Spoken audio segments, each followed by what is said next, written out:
Hey guys, welcome to Queen D's Life in Tarot. First off, I want to say I do not own any rights to the music I'm listening to. That's obvious, but I have to say that. Also, if you could hit the like and subscribe button, I'd really appreciate that. Those of you who support me, I really do, really do appreciate your support, and especially if you know everything I'm going through. Thank you so much for having my back and all of that.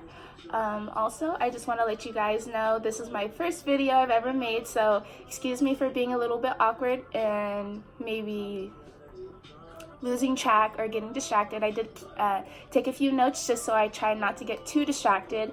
I am a little bit nervous, obviously. This is a lot for me to come out of my comfort zone. I don't typically like to do things like this. I'm pretty much a homebody.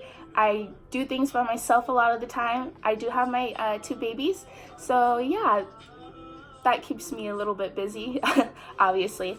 But yeah, I just want to tell you guys some things about me and some things I like. I am really into astrology and birth charts, so if any of you guys are into those kinds of things, let me know, because I would really like to do some more videos and info on that kind of stuff, and how you can look up your birth chart, or maybe look at your birth chart, read it better, I guess you could say, do more research into that.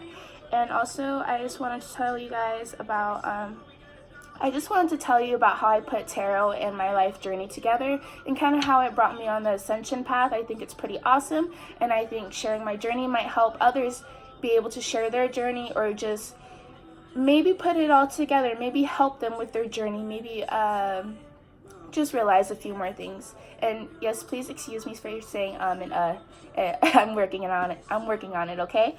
Also, I am really into dance. I like to dance a lot. I watch a lot of dance videos, so shout out to Nicole Kirkland and Aaliyah Janelle. I think they're really fucking awesome. Also, profanity, so excuse me if you are under 18 or you just don't like profanity. You might not want to watch this video because I have some slip-ups, so yeah. Also, I really do want to talk about mom life. I love being a mom to my little ones, and I would love to share the things that we do, just kind of the adventures we take, and I would love to hear you guys on new adventures to do and things to do, just new hobbies and stuff. I think it would be really awesome. I'm trying to reach out more to the community so that I have more people to share things with, or just to really relate with, in a sense. Alright, so I'm going to tell you guys a little bit about my life and growing up. Also, if you are triggered very easily, you might not want to watch this video, because I'm going to get into some very deep topics about some things that have happened to me, and it's just something that I personally feel like I need to share. It's a little bit hard to talk about, so excuse me if I get a little bit emotional. I have moved past and forgiven all of these things that I'm going to talk about. Also, I'm not looking for sympathy. I am not looking for, I'm just not looking for anybody to feel bad for me. I'm just genuinely trying to share my experience, and like I said, this is taking a lot out of me to do, so excuse me for this long intro, but yeah, let's get to it.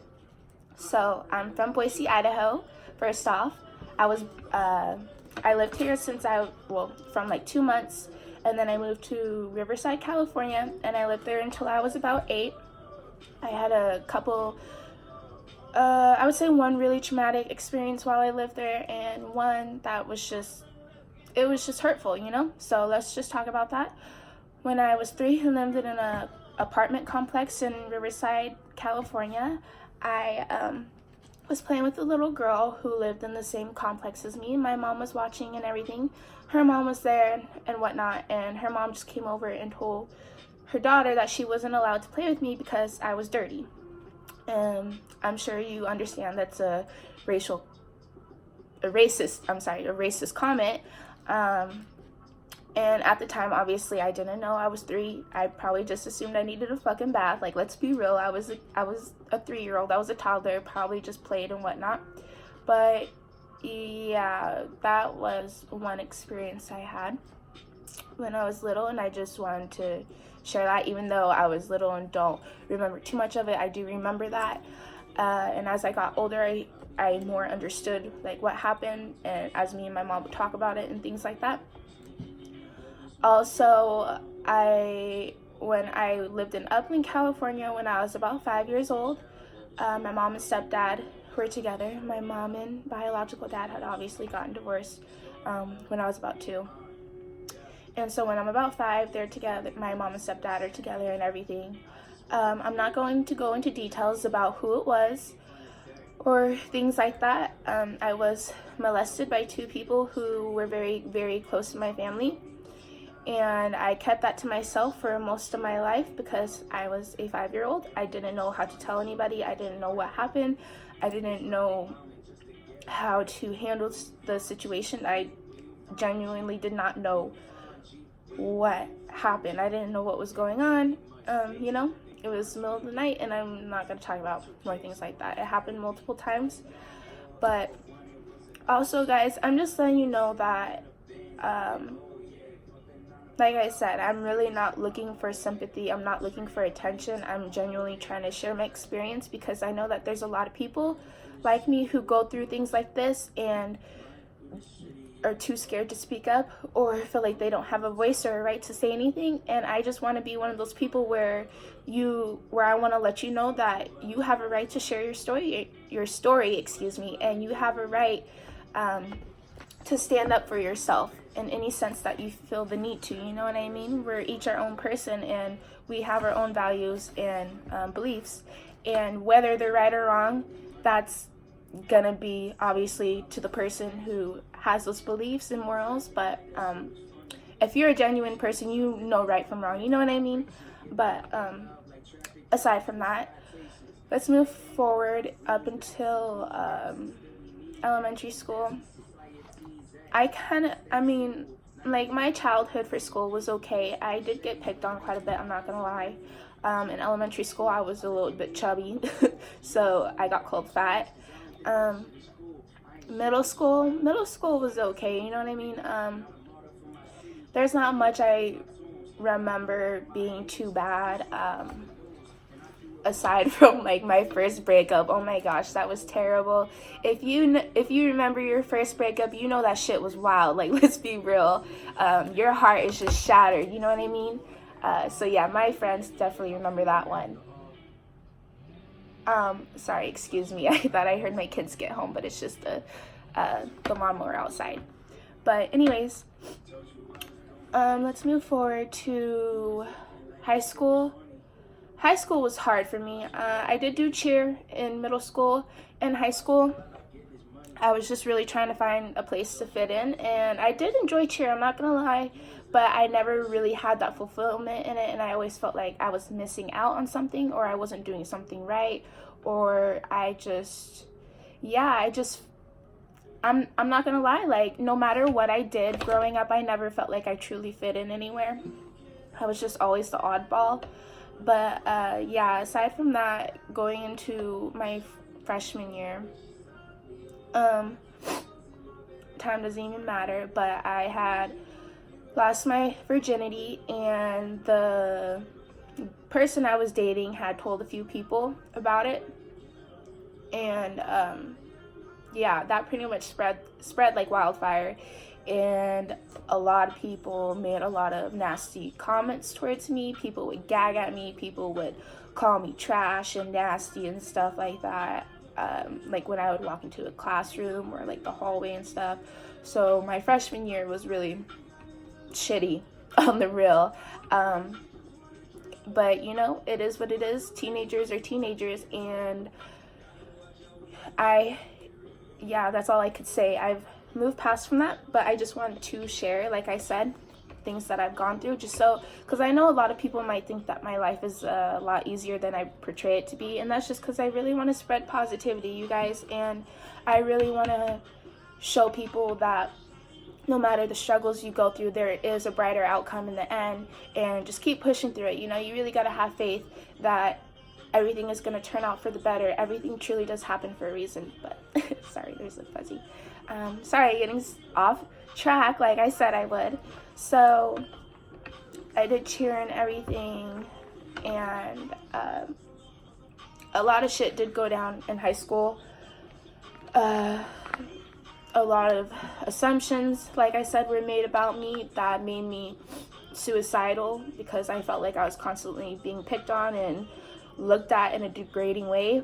I was always wanting to try to switch schools. I was begging my mom, like, let's please move, like, let's just let me switch schools. I really thought that doing these things would solve my problems, but the more I thought about it, I was like, kids are kids. Any school you go to, anywhere you go, you're gonna have the same problems. And I'm not saying everybody's the same, okay? And I apologize if I come off that way. I'm just saying we all know the reality of high school and teenagers and kids these days. It's not even just high school, it's just kids in general. And it really saddens me and it makes my heart break, because I just genuinely don't see how people can be so hurtful towards people.